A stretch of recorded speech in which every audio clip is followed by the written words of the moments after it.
Good evening, everybody. This is Cruiser Chris World Network, and today we are going to continue our live streaming series of the Johnny Blaisdell story. So before we get started, if all of you could share the live stream out, please, I would greatly appreciate it. Give us a thumbs up and help us to support what we're doing here at the Cruiser Chris World Network. I'm going to begin by saying what I said in the last live stream. That was good afternoon and hello, everybody. This is the Cruiser Chris World Network. I am Cruiser Chris. Tonight we are here to continue our presentation of the Johnny Blaisdell story. Last time we did parts 1 through 12, and today is going to be parts 1 through 22. Not 1, sorry. Last time we did parts 1 through 12. Today is going to be 13 through 22. So I'm going to give everybody a chance to kind of get in here a little bit. Hope everybody has had a good day so far. And I'm going to say,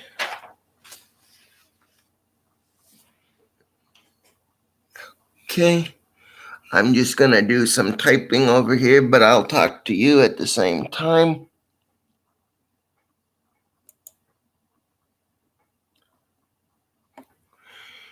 I'm going to say,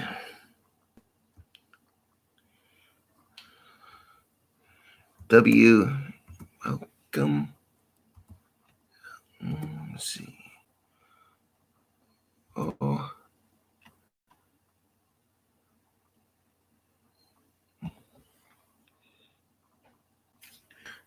See, oh. M. E.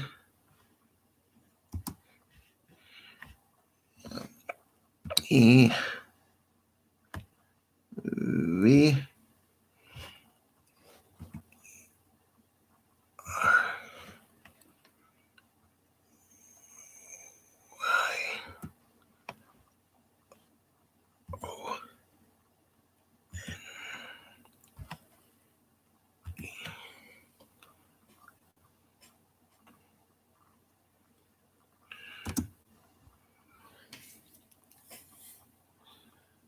Welcome, everyone.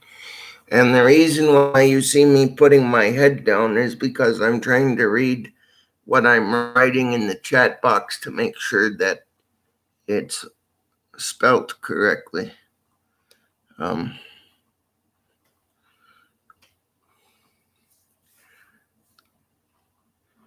Please.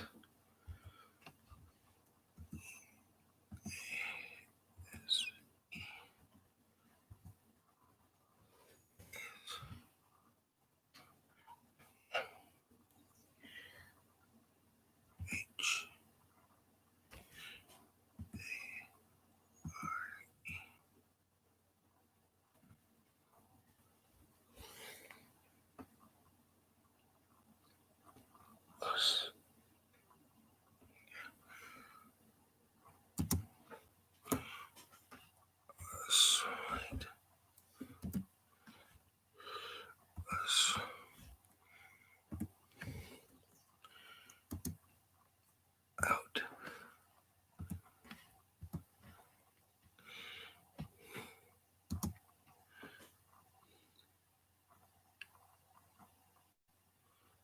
Hope.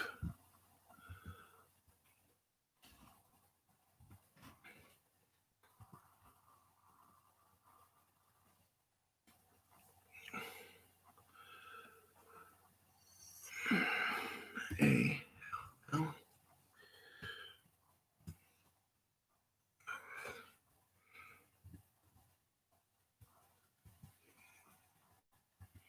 U.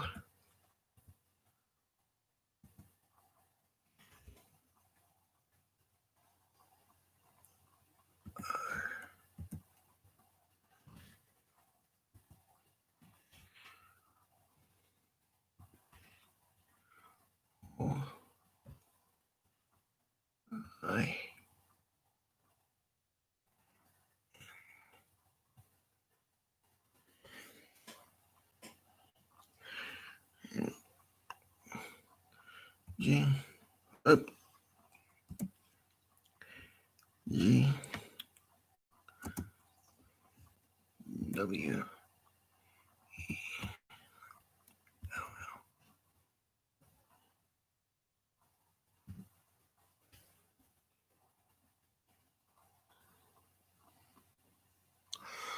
Okay, now that we've got the first introductory message out, I'm going to read this again.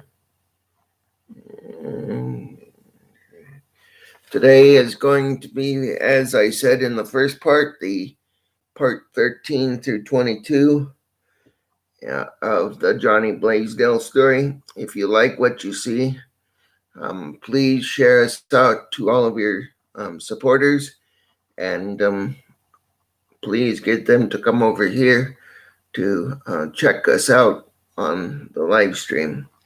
We sincerely and truly do appreciate the support all of us, or all of you have given us, and we are looking forward to bringing you more exciting information, more exciting things in the future. Thank you, and now let's get started.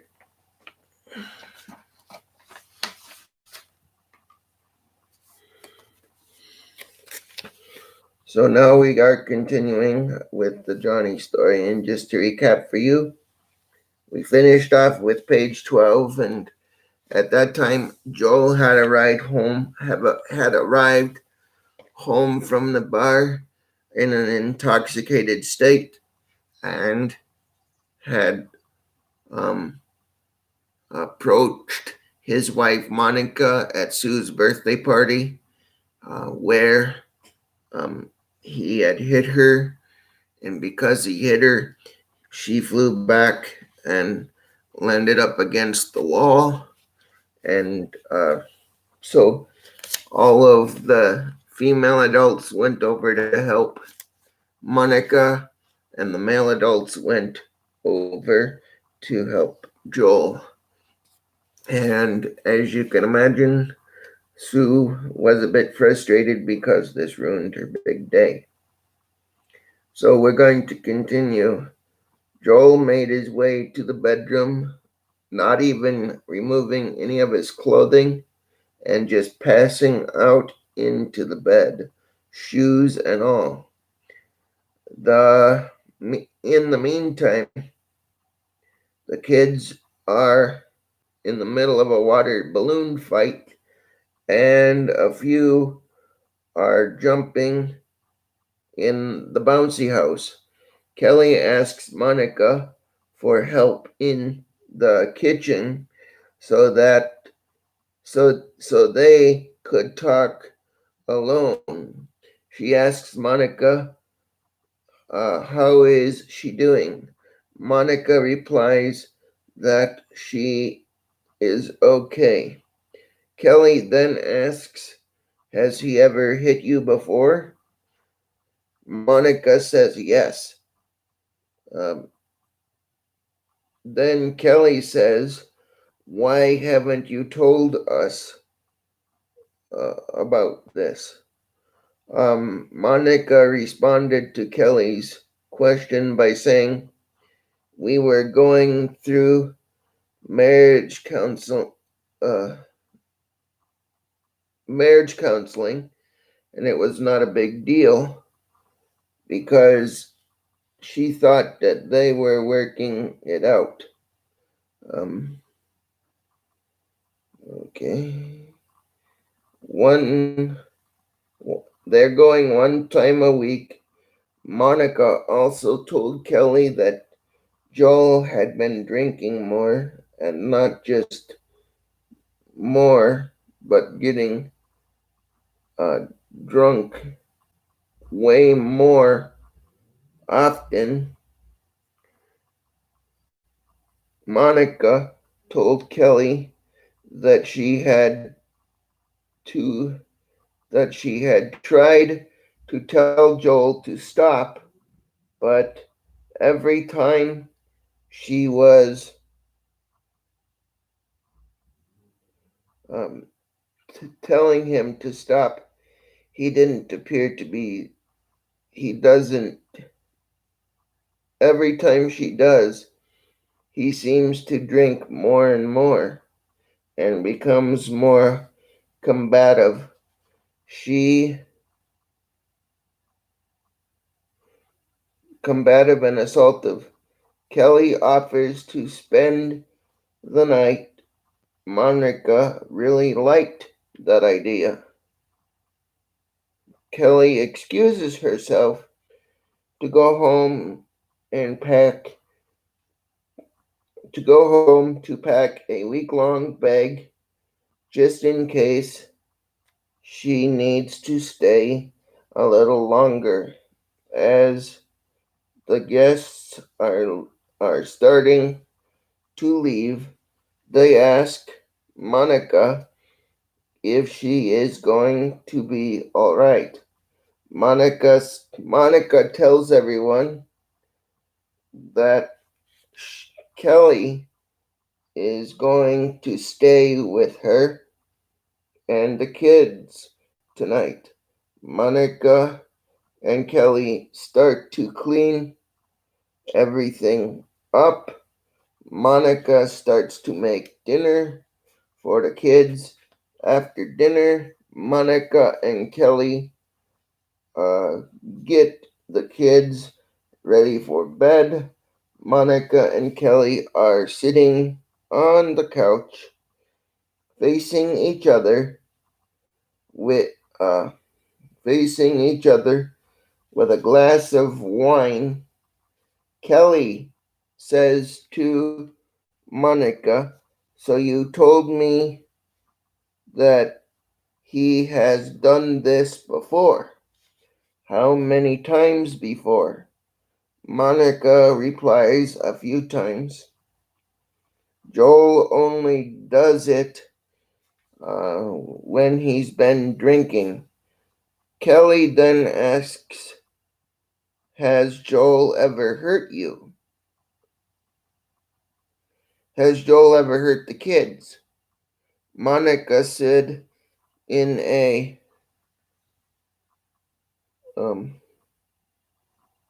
okay, hold on. Be patient with me, guys, because I'm trying something new tonight. I'm trying. See, here's what I'm trying. I'm trying to color code the the sentences so that it's easier for me to keep track of where I am. So Kelly had asked Monica if Joel had ever hurt the kids. Monica responded in a firm voice, "No." At that point, Monica is feeling very hurt, very heartbroken, confused, and just overwhelmed about everything. Kelly asks Monica, "Has she ever had to go to the doctor because of Joel's outrage?" Monica says,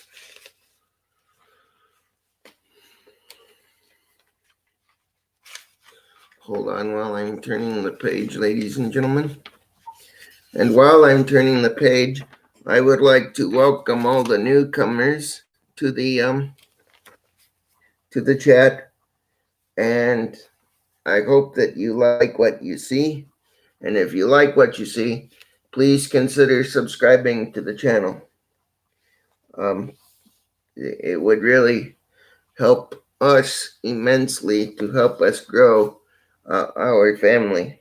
So Monica says yes, but the doctors cannot fix broken ribs and or nose. Kelly then asks Monica, "Have you ever called the cops on Joel?" Monica said no, but someone did a few months ago. Joel came home drunk and started yelling at me and hitting me. That's when he broke my nose and a few ribs. Then the cops were at our front door. Joel answered the door and talked to the cops for a few minutes, and then the cops left. Joel calmed down and helped me clean up. Thank goodness the kids were staying at Grandma and Grandpa's for the weekend.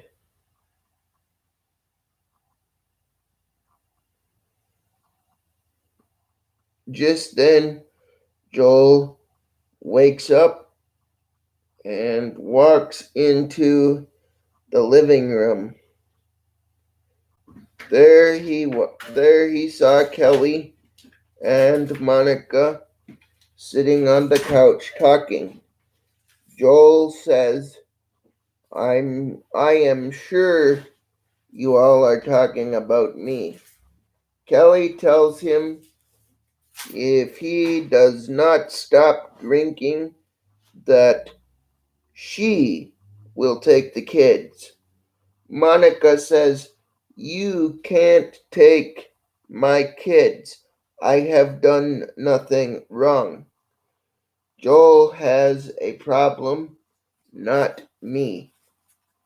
Joel, uh, again, and, and, oops, okay. Joel has the problem, not me. I have not done anything wrong. Joel uh, told how told Monica how sorry she was, or how sorry he is, and promised that it would never happen again, and asked her to please don't leave him. Monica, I beg you, I will do anything you want me to do. Kelly said, Monday morning, I will help Monica get the kids off to school. Then we are going to find a treatment center and marriage counselor for the two of you. It was getting pretty late, and Monica had a long and emotional day. Kelly went to her room as well as Kelly went to her room as well. Joel stayed up and watched TV until 3:30 a.m. Sunday morning. Sunday was a pretty normal day at the pretty normal day. Joel slept until 10 a.m. while Monica and Kelly were starting a load of laundry. And there was still plenty of cleaning up to do after yesterday's party. Joel got up. Joel got up at 10 a.m. and started to clean up the backyard and even helped Monica with the breakfast dishes. Sunday afternoon, Kelly left with the kids to give Monica and Joel the afternoon to have some one-on-one time together. Kelly told Monica that they will return home at about 3:30 p.m. for dinner at 4:30 p.m. They will all sit down for dinner together at the table.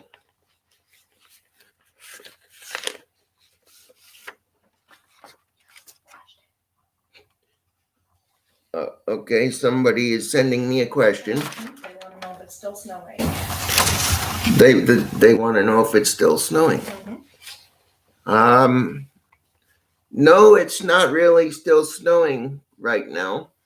It's more a mixture of rain and snow. I've not been outside today, so I would have to ask my producer, is it still snowing? It is not, it's melting. Okay, the snow, according to my producer, says it is melting. So don't forget to like and share the stream. If you haven't given us a thumbs up yet, please hit the X on the chat and go back to the main screen. There you will see a thumbs up and a thumbs down. If you want to give us a thumbs up, please do so there.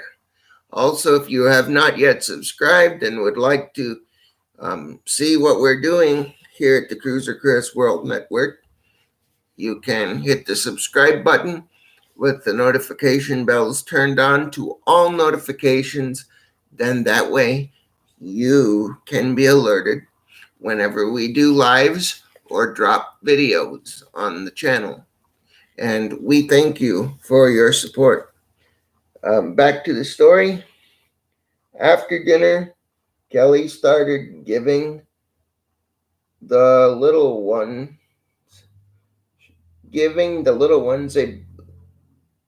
a bath. The kids were in bed by 9 p.m. and Kelly turned in at that time. Chapter 5, Seeking Help in More Ways Than One. Monica wakes up at 6:30 a.m. to start breakfast for the kids. Kelly started getting the kids up and ready for school. One by one, each child makes their way to the table to eat hot oatmeal, a milk or juice. One by one, they leave the table to go brush their teeth and dress for school. Joel drives the kids to school, knowing that he will have to return to work and will not see them for 2 weeks.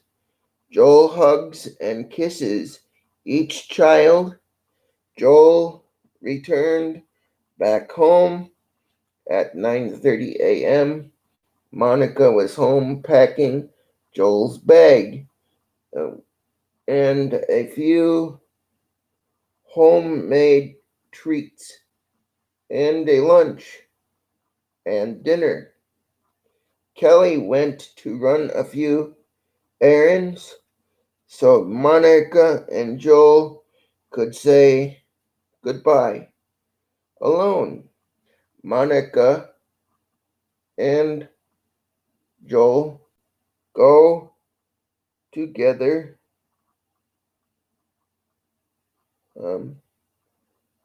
to the bedroom for 30 minutes. After they took a shower together, Joel got dressed and left for his 2 week stint on the oil rig. Monica thought to herself that something felt off about that love making. She could not put her finger on it, but it just did not. Uh, she she decided to keep this information to herself for right now, but something did not feel right to her. At 11:30 a.m., Monica and Kelly sat at the table with their coffee and start making phone calls to treatment facilities and marriage counselors. They worked hard all day. Nobody had any openings right now. All as Joel was driving back to his oil rig job, which is about 45 minutes drive, he first drives to his small hotel room where he will be living the next 2 weeks. Joel arrives at the hotel room about 1 p.m. and unpacks his belongings. Joel walks across the street to the local watering hole and to buy sits down by himself a brand brandy and seven. Joel sees Joel sees a few of his work buddies, and a few of them make wave from across the bar. A few of them walk over to say hello and tell and talk to Joel about the past 2 weeks that they had off from work.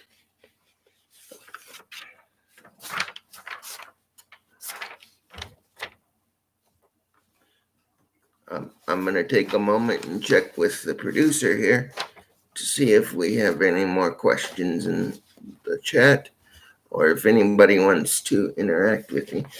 Producer, do we have anything? I'll let you know as soon as there's a comment that you need to know about. Okay, and the producer came up with a wonderful, spectacular idea of color coding the top and bottom of the paragraph so that it's easier for me to keep track of where I'm going. So thank you for that, producer. That's really great. Every 2 weeks on Monday at 6 p.m., Joel's crew meets at Mama John's Cafe for dinner at 6 p.m. At 3:30 p.m., Joel got up to leave the bar, yelled out to remind and yelled out a reminder to his crew members not to drink too much and to see you all for dinner at 6 p.m. Joel walked next door to the gentleman's club where he sees two more of his crew members. There they just shake their hands, acknowledge, and there they just shake their heads in acknowledgement of each other as a lady on stage was dancing provocatively. Joel walked back to his place to take a shower and change into his work uniform. It was now 5:15 p.m. and Joel started to head to dinner. Joel is first to arrive at the dinner around okay. Joel starts to head to the dinner. Joel is first to arrive at the diner. Joel assists the staff, uh, insist the staff moving. Okay, this is kind of hard to keep track of, but I'm gonna try. Joel insists the staff move the tables around one by one. Joel sees his lead crew walk, or his lead crew walking and Joel sees his lead crew walking in and sitting down at the tables. It is 6:15. Joel starts the meeting. Joel starts the meeting by seeing that Fred is not at the meeting. So Joel asks his crew if anybody has heard from Fred, if they know anything about where Fred has been or has heard from Fred.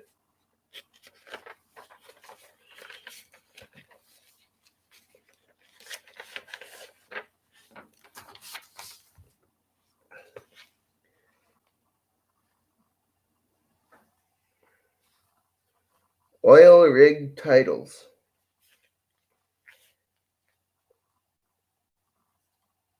And descriptions. Now each of the crew leads has about 20 to 25 workers underneath them that they are overseeing. Only the crew leads are at the dinner. Joel's job title is rig manager. His job description is to oversee all of the leads and make sure all of the equipment is in working order. Doug is responsible for driving around to six other rig locations. He also brings them into town at the end of each day. If a worker gets hurt on the rig, Doug may be the fastest person to arrive. John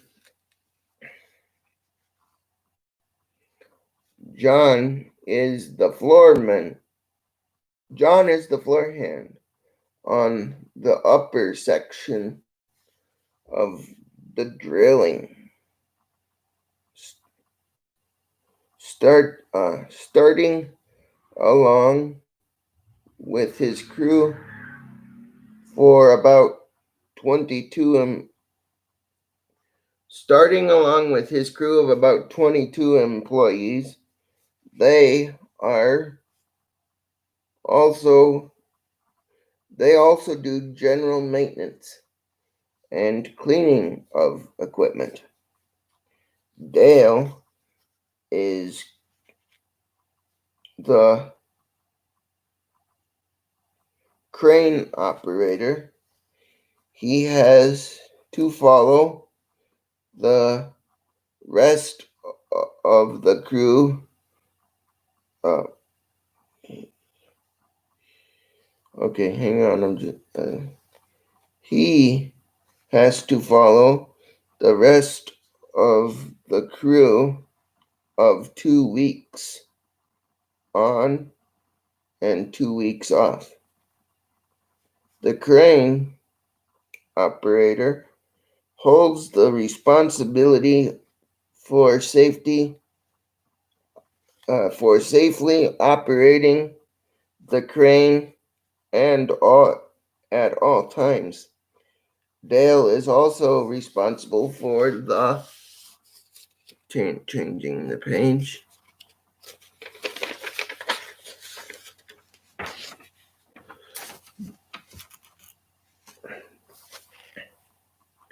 Crane operator assistant. His name is Bob, and his responsibility is to Dale's is to be Dale's eyes. Bob needs to watch and low and Bob needs to watch the load getting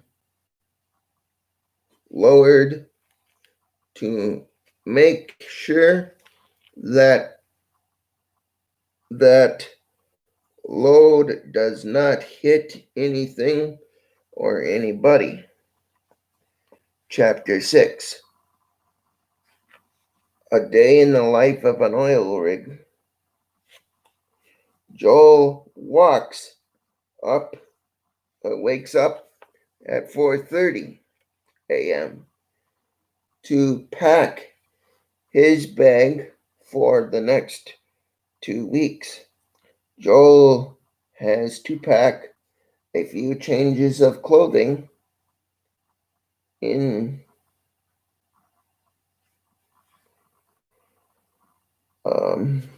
Joel has to pack a few changes of clothing, his personal 2 cell phones, laptop, and all the rig keys. Joel takes his last shower before departing for work. Joel stands in the lobby along with his crew members, waiting for Doug to arrive at 5:30 to pick up the crew members. The crew uh, the crew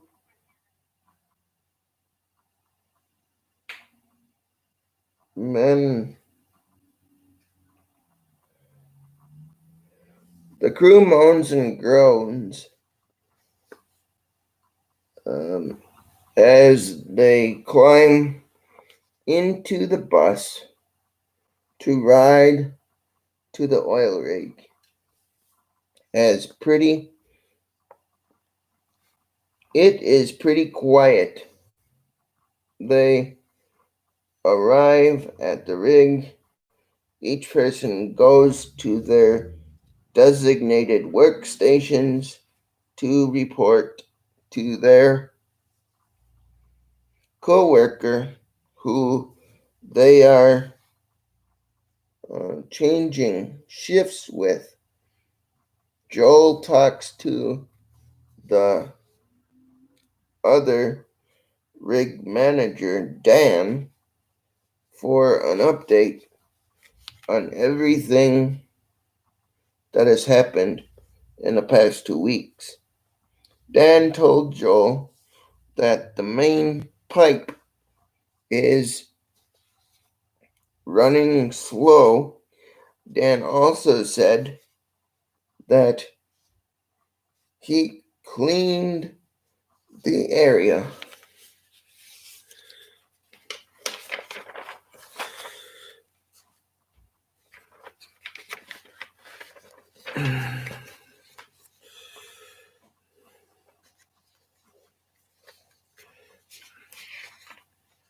Okay, while I'm changing the page, folks, I'd like to welcome all the newcomers coming into the live stream.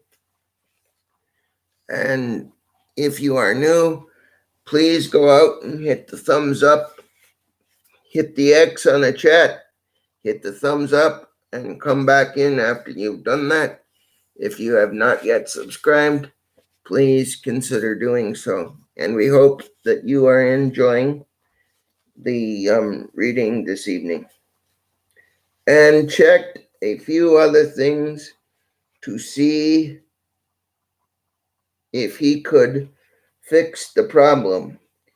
Joel takes notes as to what Dan has told him. After, Joel and Dan share a little small talk to each other. Both of them have known each other for many years,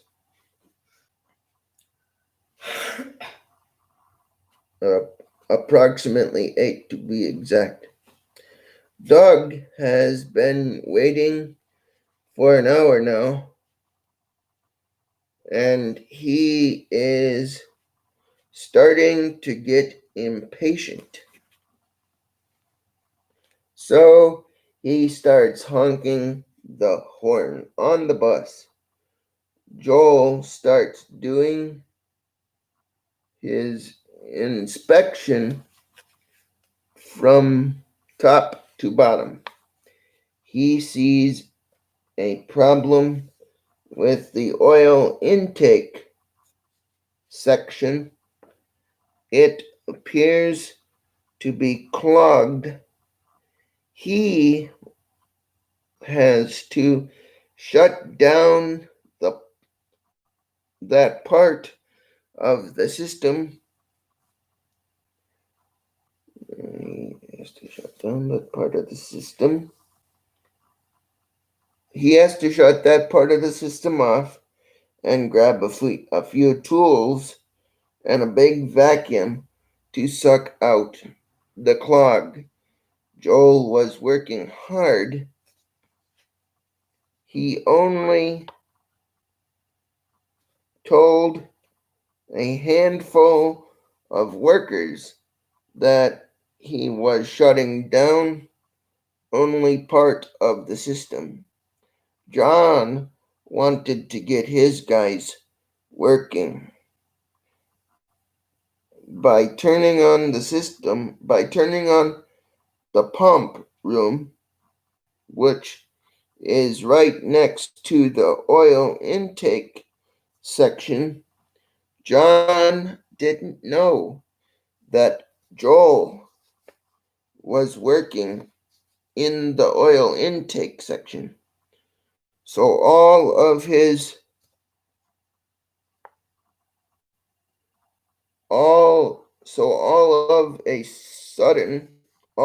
sudden, the motor came on and oil came gushing in to the oil intake tank. Joel got swept away with the oil. He couldn't breathe because the oil was so thick. Joel had a hard time moving his chest. He was chest deep in the thick motor.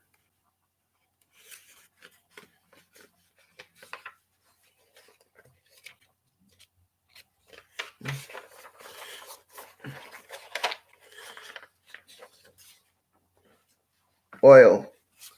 Joel hit his hand on. Wait, let's do that again. Joel was chest deep in the thick motor oil. Joel hit his head on the back of the tank, but thank goodness he had his safety sharp safety strap on. Jack saw what was going on, or Jack saw what had happened and started to pull Joel's safety strap. Jack yelled for more help. A few guys ran over. One of them was able to turn off the pump, and the guys pulled Joel out of the tank and out and onto the platform. Joel was not breathing. Jack started CPR on him. One of the workers called 911 and Doug to come back and pick up Joel. Doug was on his way there anyways because one of Joel's crew members left his bag on the bus. Jack, working hard on Joel, in the meantime, broke 4 of Joel's ribs. One of Joel's broken ribs then broke Joel's ribs. One of Joel's broken ribs then punctured. He also then punctured one of his lungs. Jack was able to get Joel breathing again,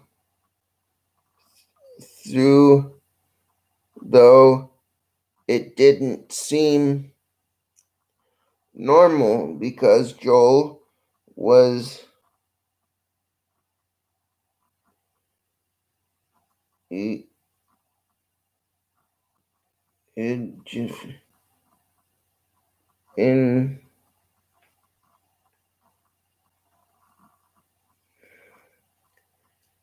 engulfed with crude oil. He swallowed some, which made him aspirate, and they could tell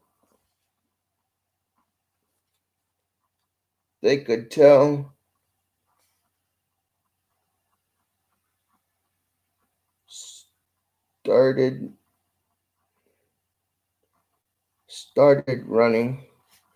Some of this doesn't make sense, but they could tell he started running a fever, and it was going up quick.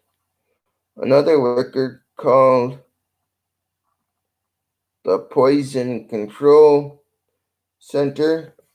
Doug showed up, and 6 workers carried Joel to the bus. Doug was going to meet the ambulance on the highway.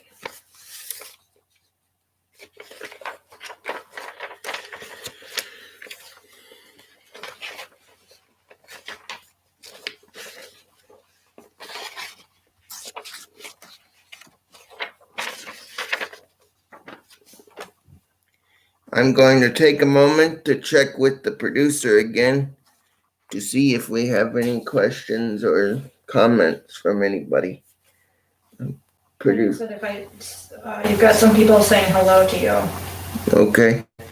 Can you tell me who they are? You've got quite a bit saying hello. Somebody named Pam, DMV Dining Diva. Hi DMV Dining Diva. Hi Pam Money. King Vapes Gaming. Hi King Vapes Gaming. Welcome to the live stream. Doug meets the ambulance driver and they put Joel into the ambulance. The EMTs start an IV and put an oxygen mask on Joel as they are driving to the hospital. This is chapter 19, chapter 7.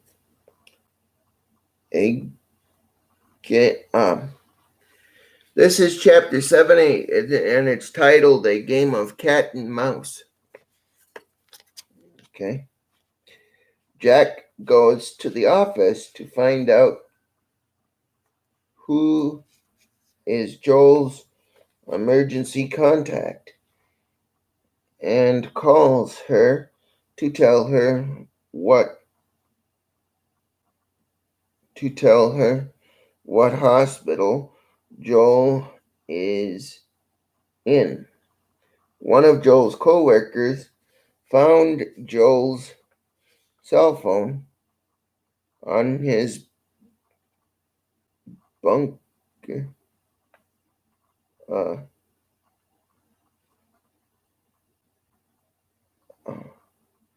on his bunk cell phone on his bunker and texted the woman in his contacts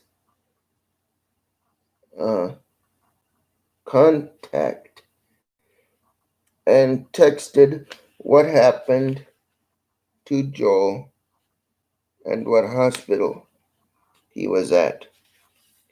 Joel's wife Monica got the heartbreaking call from Jack.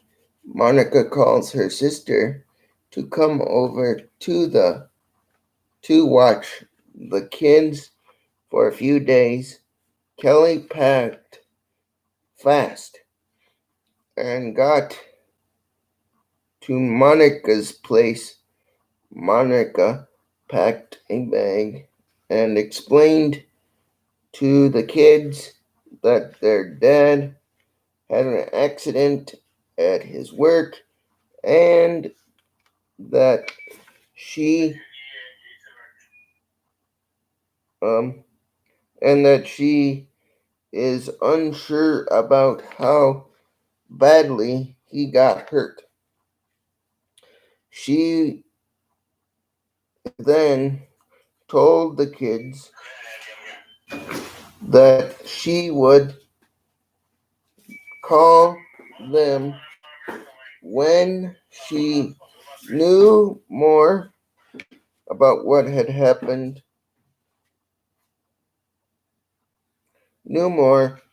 and left the house about 8:30 p.m.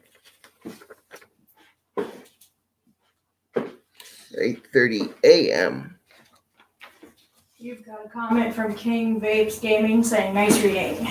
Well, thank you, King Vapes Gaming. This is a self-written story that I have written.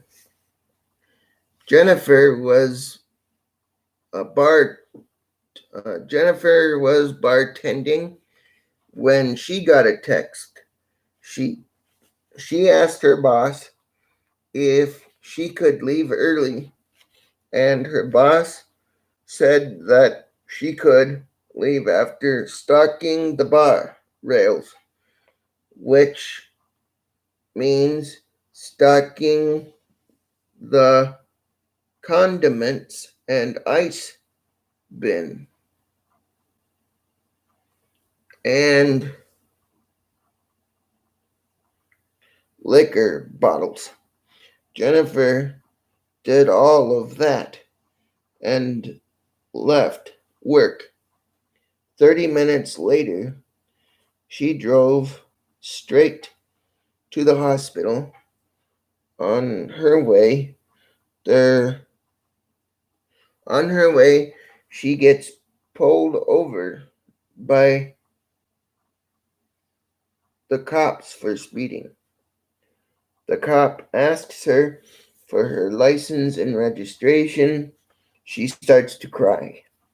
She was heading, she was handing the cop her information.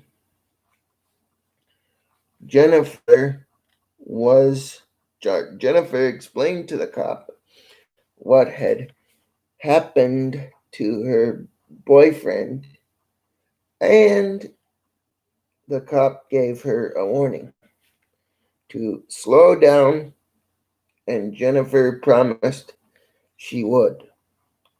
Joel was pushed through the double doors of the hospital. The doctor was there to meet Joel, checking his vital signs and checking his vital signs. The doctor ordered uh, charcoal to draw out the poison and then told the nurse to catheterize Joel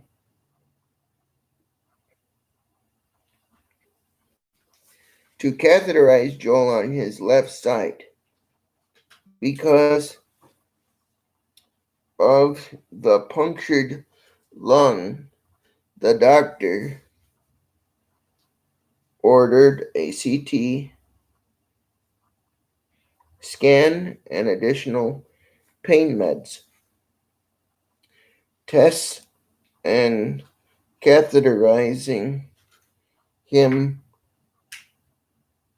for a urine test. Pam Money says, awesome reading. Thank you, Pam. I'm glad that you're enjoying the story. And like I said, this was a self-written story by me at the Cruiser Chris World Network, so I hope all of you are enjoying it.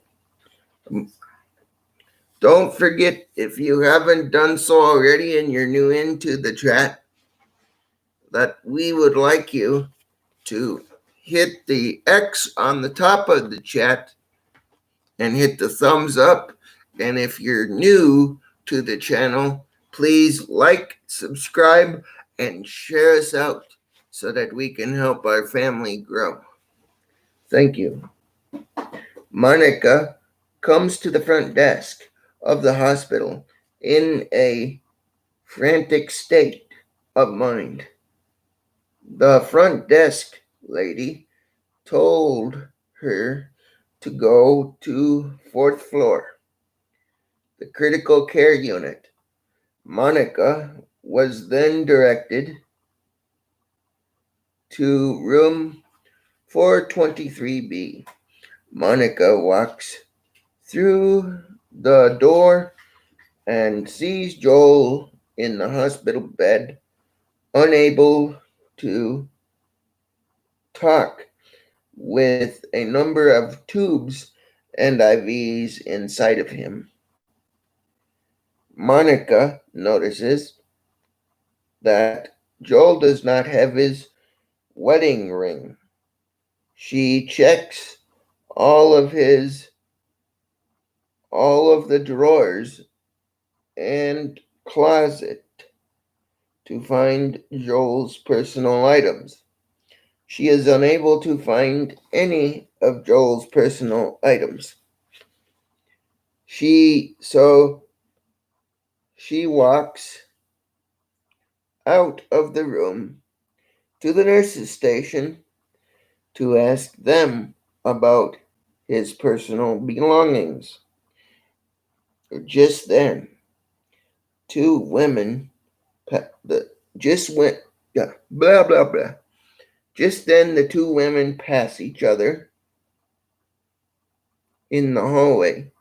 Jennifer sees Joel and she bends over to kiss him. so gently on the forehead. Monica is still talking to the lead registered nurse, asking her about Joel's personal items. The RN asks her if she checked Joel's drawers and closet.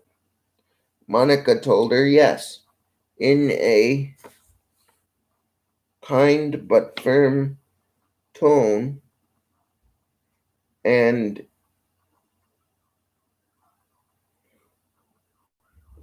iterated an irritated type of voice. The RN asked her. The RN asked her coworkers if they knew of the whereabouts of the personal items for room 423B. A personal care assistant came around the corner and asked Monica to follow her. So they started walking back to the room.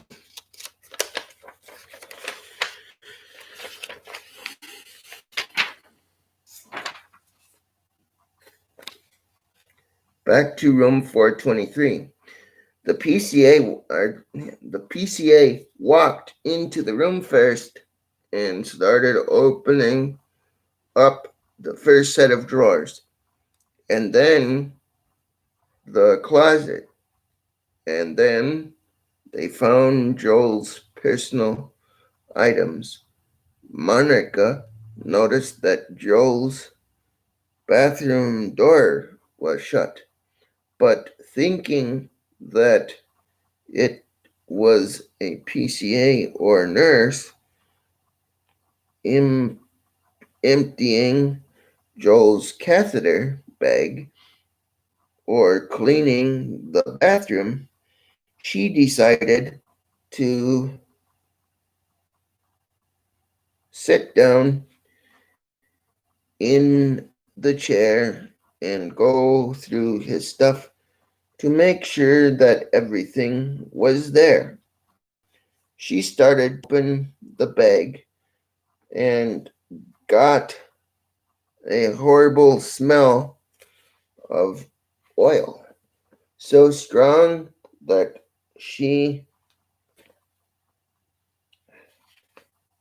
had to run to a bathroom because she was so worried she may get sick. In the meantime, Jennifer walks out of the bathroom.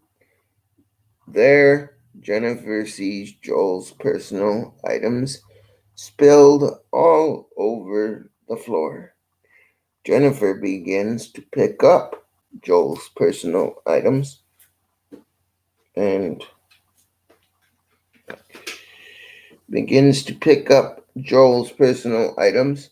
and oil soaked clothing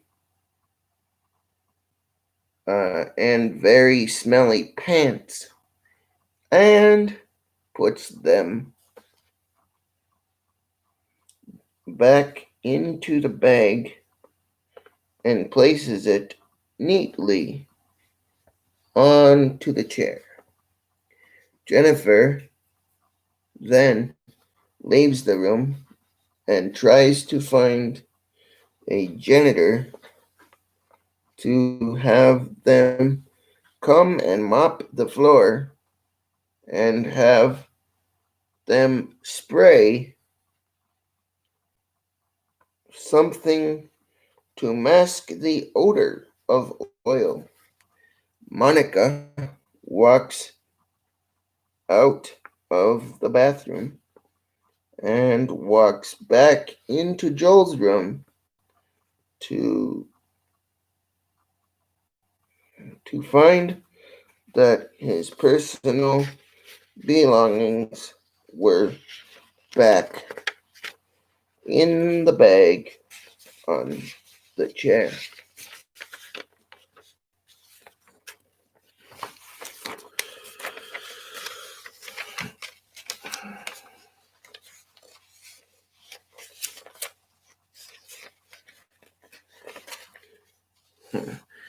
These pages are kind of hard to turn, but I'm sure I can get them. 3.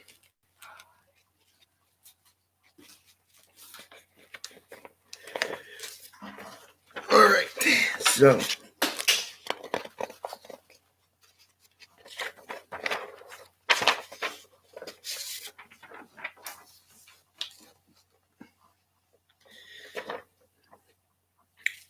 and plate.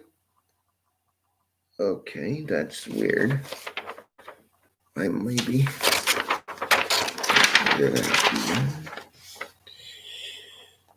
Wow, this is weird, man. I think maybe I got a page turned around.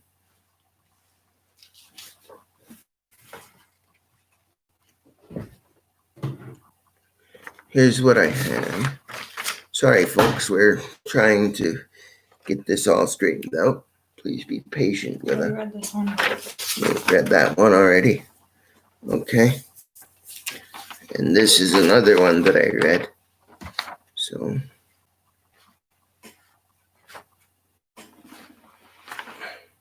This is what you're at.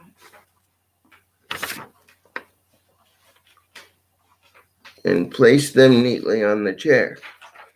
Monica thinks the nurse did it.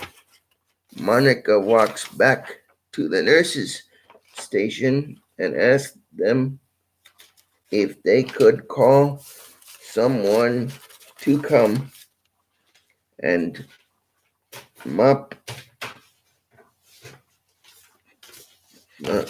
Monica.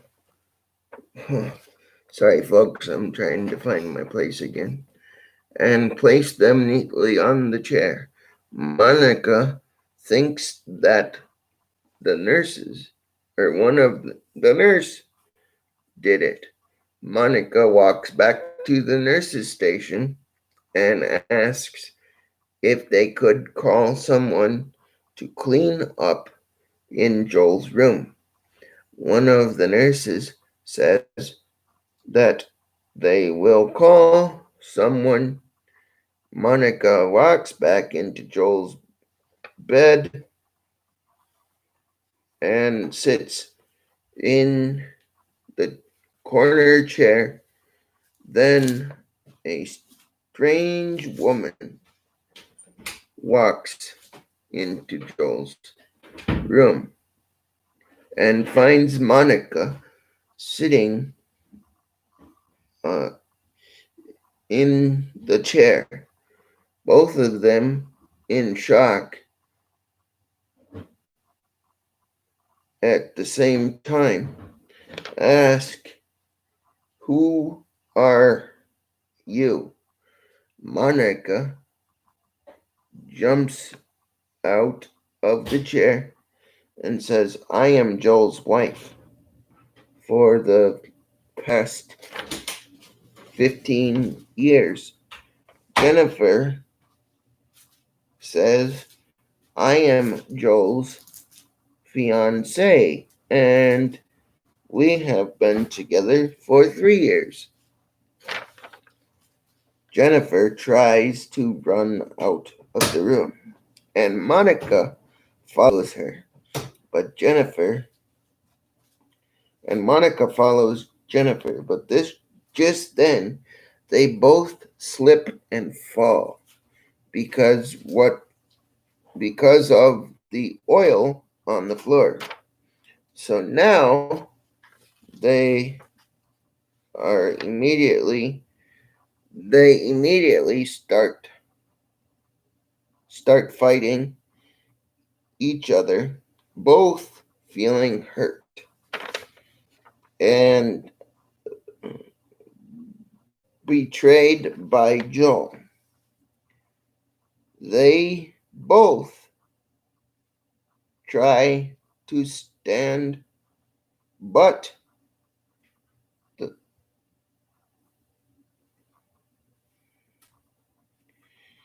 they both try to stand. The floor is too slippery. Monica tries to reach for the chair to stand with, but Jennifer was trying to do the same. Just then, a nurse comes running into the room to see what all the noise was. The nurse sees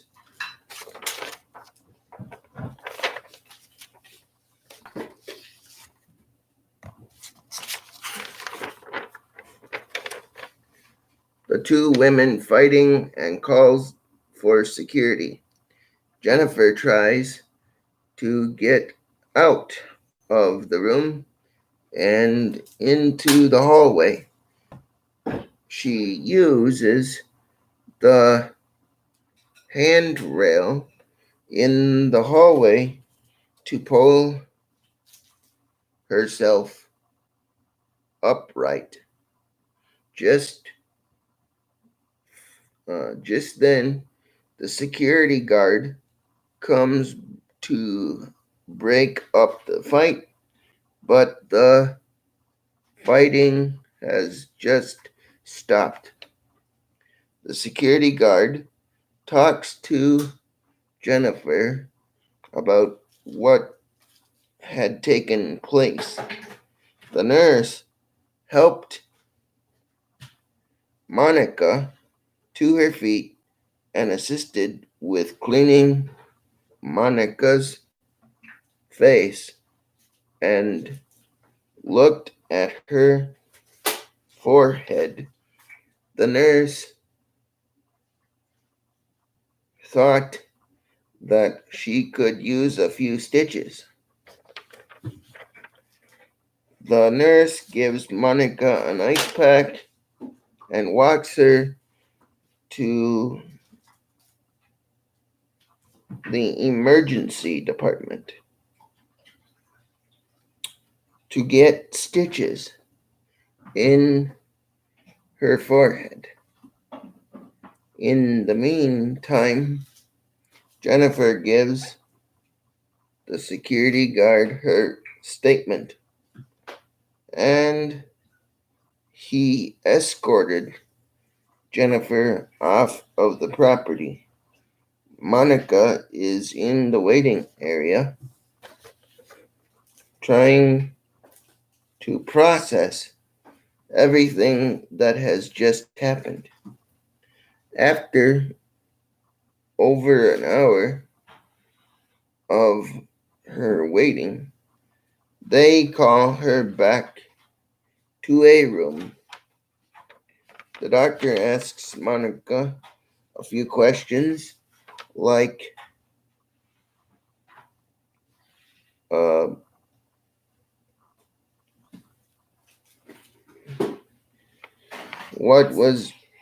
what's the date today? What is your name? What is your date of birth? Monica could not put this information together in logical sentences, so the doctor suggests that we have Monica admitted for a couple of days for observation to the hospital for observation. She shuddered, surrendered to the doctor's request to stay. The orderly pushed Monica into her room for the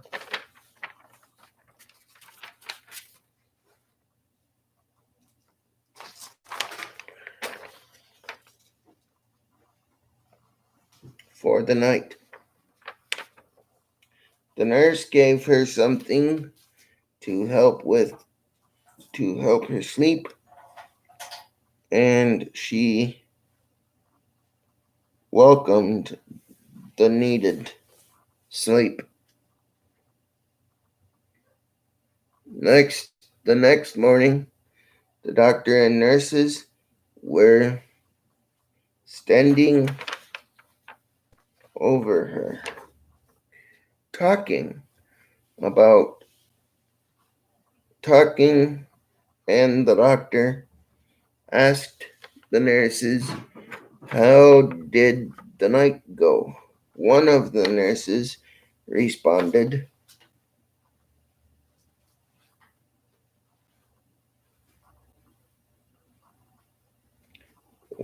okay. Doctor asked the nurses, "How did the night go?" One of the nurses responded to the doctor and said, "She slept all night and her vitals were within normal range." Just then, Monica woke up and the doctor asked her how she slept or how she felt. Monica told them that she was a little dizzy and dazed and not really sure what's happening.